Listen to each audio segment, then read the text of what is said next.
श्री सरस्वती मैया की जय, श्री कृष्णचंद्र भगवान की जय। देखिए, आज हम ग्रहण की चर्चा करेंगे। भारत में घटित होने वाला ग्रहण, चंद्र ग्रहण, किस प्रकार से वो क्या फल करेगा। तो हम इस पर चर्चा करेंगे। ग्रहण कोरोना को लेकर क्या करेगा, उस पर भी चर्चा करेंगे। आप पूरे वीडियो के साथ जुड़े रहिए। क्या बीमारी बढ़ेगी या बीमारी घटेगी इस ग्रहण के कारण, उस पर चर्चा करेंगे। तो देखिए, वीडियो पसंद आता है तो पसंद अवश्य करें। इसको पसंद करना कहते हैं। वीडियो चल रहा है और इस निशान पर उंगली लगाते हैं तो अलग से कोई खर्च नहीं आता है। इसको अंग्रेजी में लाइक कहते हैं। यदि फिर भी आपको लगे गलत है तो ये नापसंद है, इसके ऊपर उंगली लगाएं तो नापसंद हो जाएगा। इसको अंग्रेजी में कहते हैं डिसलाइक।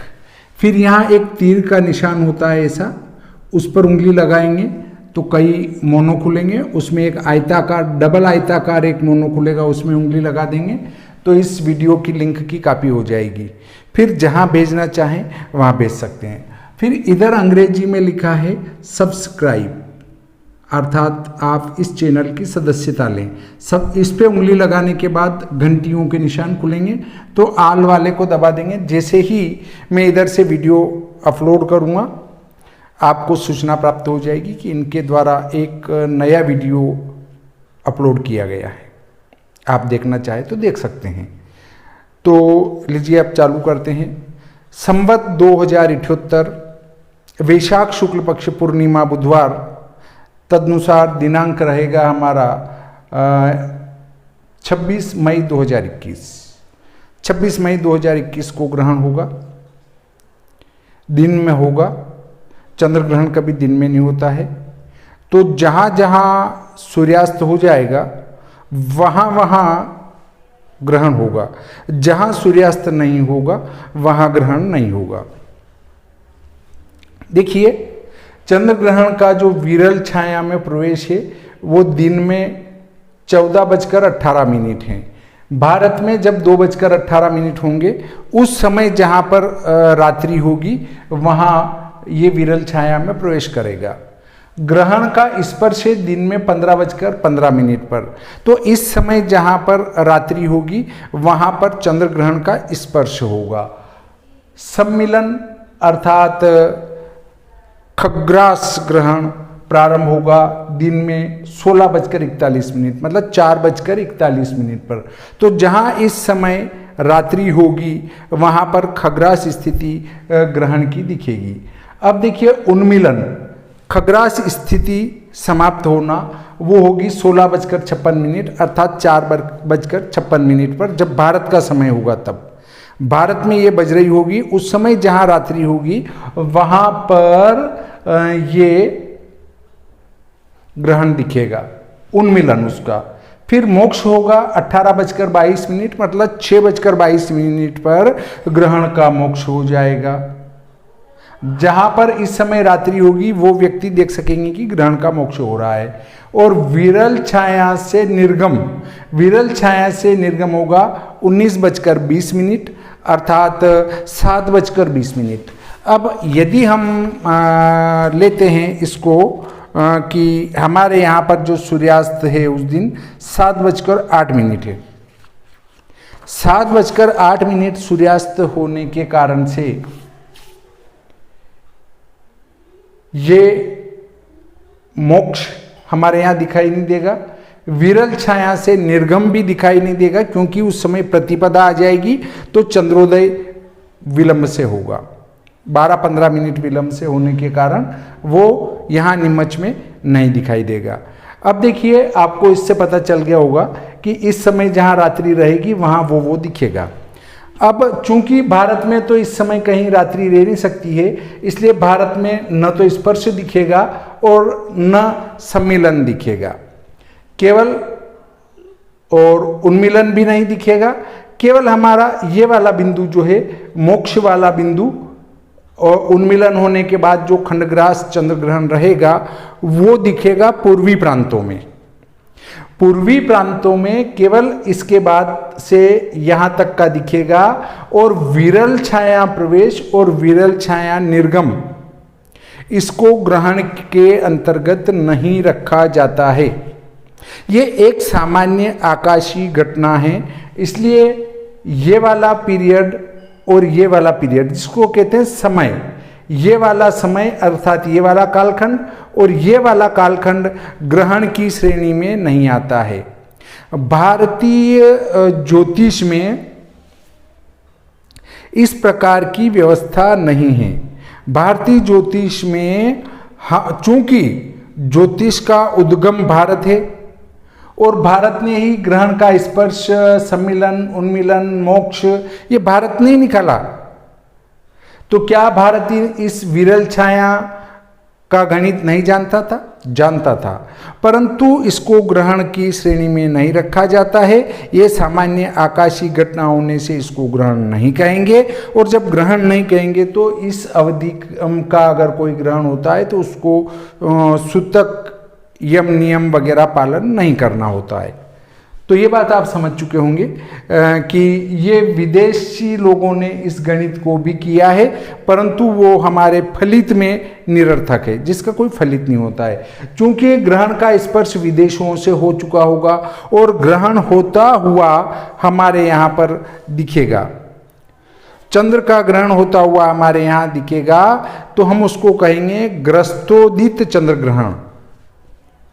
तो हमारे भारत में ग्रस्तोदित चंद्र ग्रहण होगा और उसको एक नाम और दे सकते हैं, ग्रस्तोदित खंडग्रास चंद्र ग्रहण, क्योंकि हमारे यहाँ पर खंडग्रास रूप में ही दिखाई देगा।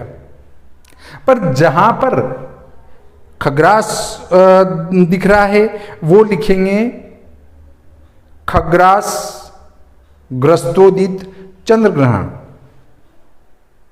तो या कुछ भी नहीं लिखना चाहें तो ग्रस्तोदित चंद्र ग्रहण। तो हमारे भारत में ग्रस्तोदित चंद्र ग्रहण होगा। तो मैं आपको इस नक्शे से समझा दूं कि कहां पर ग्रहण दिखेगा। देखिए दिल्ली में ये जो पट्टी है, हमारी ये पट्टी उतर रही है, इन दोनों पट्टियों के बीच में जितना भी भारत आता है, ये हमारा जो श्रीलंका आता है और ये नेपाल आता है, इसके बीच की जो ये पट्टी का है दक्षिणी भारत जिसको कह सकते हैं, पूरा मुंबई से लगाकर इधर उड़ीसा वगैरह सब आ जाता है, तो ये बिहार वगैरह ये भी आ जाते हैं। इस पट्टी में पूरा ये वाला दिखेगा, मतलब विरल छाया, ये विरल छाया ग्रहण दिखेगा। अब इसमें दिल्ली में थोड़ा सा दिखेगा 5-1 मिनट का, नीमच में बिल्कुल भी नहीं दिखेगा, कोटा चूंकि इधर पड़ता है तो कोटा में दिख जाएगा, बूंदी में दिख जाएगा, कोटा बूंदी भी बॉर्डर पर ही रहेंगे, इधर मनासा आ जाएगा, इधर आपका झालावाड़, झालरापाटन, सुहासरा मंडी, मंदसौर, इधर आगे चलें तो ये पूरा एरिया आ जाता है जिसमें दिल्ली से पूर्व का पूरा भाग, इधर आधा राजस्थान, पूर्वी राजस्थान, इसमें ये विरल छाया ग्रहण दिखेगा। और यहाँ तक किसी भी प्रकार के यम नियम सूतक आदि का पालन नहीं होगा, क्योंकि ये विरल छाया ग्रहण है और विरल छाया ग्रहण का कहीं कोई प्रभाव नहीं होता है।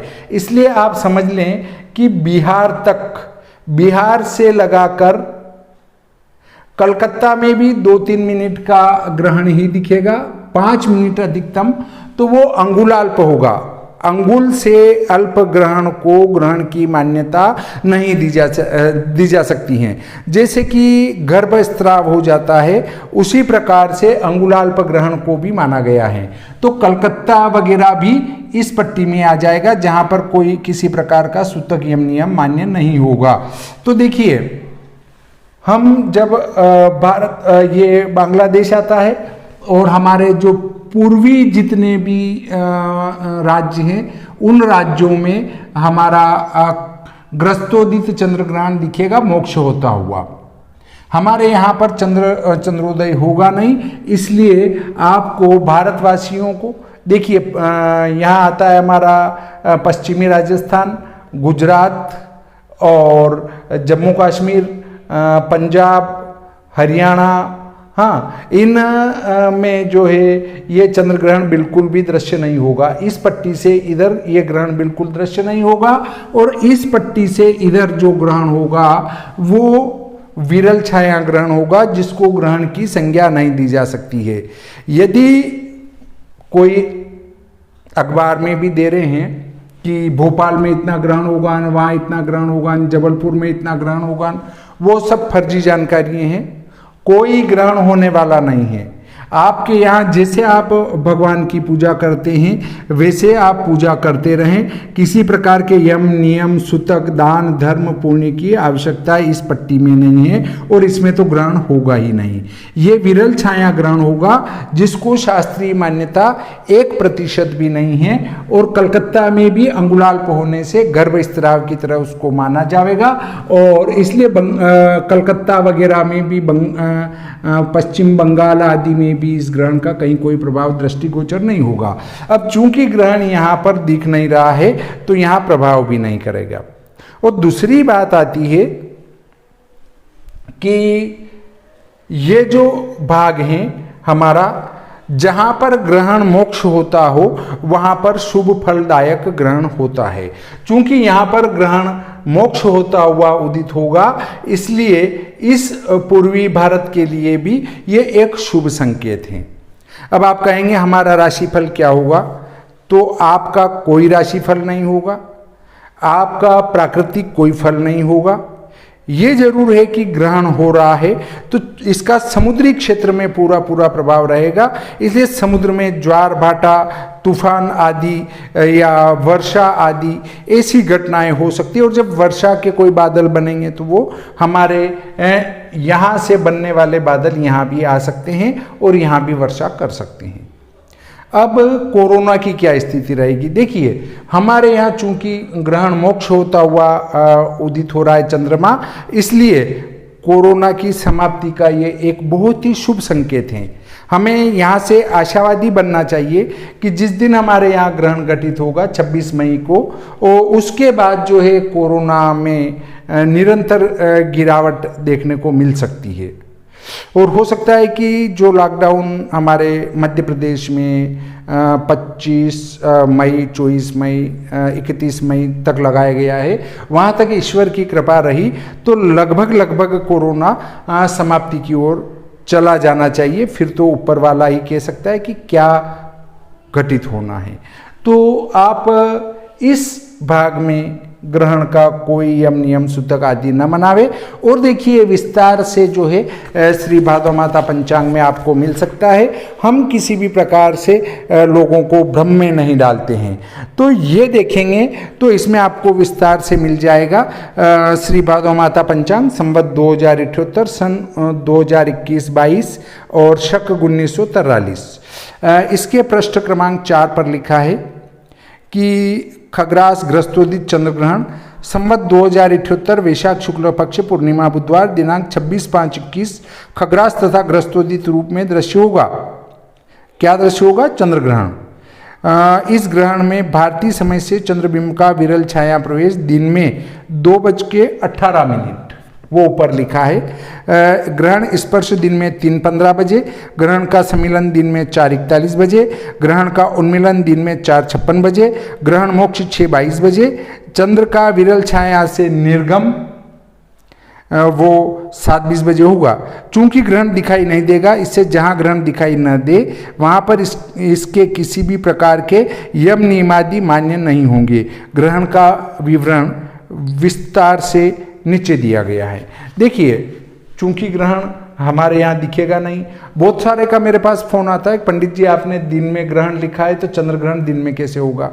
तो फिर उनको समझाना पड़ता है कि देखिए ये भारतीय समय से ग्रहण का समय है, तो इस समय जहाँ पर रात्रि होगी वहाँ पर चंद्र ग्रहण दिखाई देगा और चूंकि हमारे यहाँ इस समय दिन होगा इससे हमारे यहाँ ग्रहण दिखाई नहीं देगा।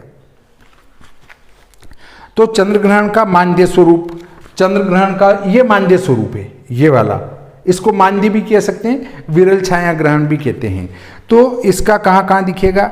यह चंद्र ग्रहण मध्य भारत में देहरादून, दिल्ली, गुड़गांव, भिवाड़ी, भानगढ़, चक्षु, टोंक, बिजोलिया, नीमच, प्रतापगढ़, बांसवाड़ा, दाहोद, छोटा उदयपुर, केवादिया, देदीपाड़ा, ब्यावरा, सिलवासा, तलेसरी, पालघर, महाराष्ट्र, संपूर्ण भारत तथा इन नगरों प्रांतों से पूर्व में तथा कलकत्ता, बेटना, उत्तरपारा, बनिडा, अनिकोला, करिया, जेता, देबरा, बरबंड, मंडारिया, राठीपुर, दिगारा, मोमरेजपुरा, रायना, अमराह, भंडारडीही, गोराडंगा, जूरमपुरा, रेजी नागर, काजी साहा, मुक्तापुर, कूच बिहार, इन नगरों में भूटान मध्य तथा यहाँ से पश्चिम में मानदेय चंद्र ग्रहण दिखाई देगा। इसका शास्त्रीय दृष्टि से कहीं कोई महत्व नहीं है। यहाँ से ये भूटान मध्य और ये जो मैंने बताया है इससे पश्चिम और इनसे पूर्व, इनमें कोई महत्व नहीं है। अब ग्रस्तोदित खंडग्रास चंद्र ग्रहण, ग्रस्तोदित खंडग्रास चंद्र ग्रहण कहाँ दिखेगा वो बता देता हूँ मैं आपको। कलकत्ता एवं झारखंड, सिक्किम, बिहार से पूर्व के प्रांतों में यह चंद्र ग्रहण ग्रस्तोदित खंडग्रास दिखाई देगा। भारत में इस ग्रहण के संबंध में सूतक यम नियमादि मेघालय, असम, अरुणाचल प्रदेश, नागालैंड, मिजोरम, त्रिपुरा में ही मान्य होगा। भारत के अलावा यह चंद्र ग्रहण पूर्वी चीन, Myanmar, Vietnam, Singapore, Jakarta, Indonesia, Philippines, Japan, सेवर्डा, Alaska, British Columbia, Portland, United State, Mexico, Peru, Argentina, Australia में भी दृश्य होगा। इस प्रकार मैंने देखिए आपको बहुत विस्तार से जो है इस चंद्र ग्रहण की जानकारी दी। तो आप समझ चुके होंगे कि हमें मध्य प्रदेश में रहने वाले को या पश्चिम बंगाल, कलकत्ता से पश्चिम में जितने भी नगर हैं, हमारे नेपाल वगैरह है या भूटान वगैरह है, इनसे जो पश्चिम में जितना भी राज्य पड़ते हैं और पश्चिमी भारत में तो जितने भी राज्य हैं वो सब, इनमें ये ग्रहण दिखाई नहीं देगा और पश्चिमी भारत में तो बिल्कुल भी दिखाई नहीं देगा। और इस जगह में दिखाई नहीं देने का अर्थ विरल छाया, जिसको कहते हैं मानदेय चंद्र ग्रहण दिखाई देगा। तो इसका कहीं कोई शास्त्रीय दृष्टि से महत्व नहीं है। यदि आपको कोई भ्रमित करना चाहे, गलत जानकारी दे, तो आप किसी भी प्रकार से चक्कर में न पड़ते हुए निडर होकर रहें और अपनी पूजा पाठ नियमित रूप से, व्यवस्थित रूप से करते रहें। तो आज का प्रकरण यहीं समाप्त करते हैं। और किसी को लगे कि नहीं ये जानकारी सही नहीं है, तो प्रत्यक्ष को प्रमाण की आवश्यकता नहीं है। आप चंद्रमा को प्रत्यक्ष देखते रहें, आपको इस एरिया में कहीं भी ग्रहण होता हुआ नहीं दिखेगा। तो ये प्रकरण यहीं समाप्त करते हैं। लाइक जरूर करें, अंग्रेजी में कहते हैं लाइक और मैं हिंदी में कहते हैं पसंद करना। तो पसंद अवश्य करें, सब्सक्राइब भी करें, अपने मित्रों को भी शेयर करें ताकि जो गलत जानकारी से परेशान हैं वे इससे मुक्त हो सकें। श्री सरस्वती मैया की जय, श्री कृष्णचंद्र भगवान की जय।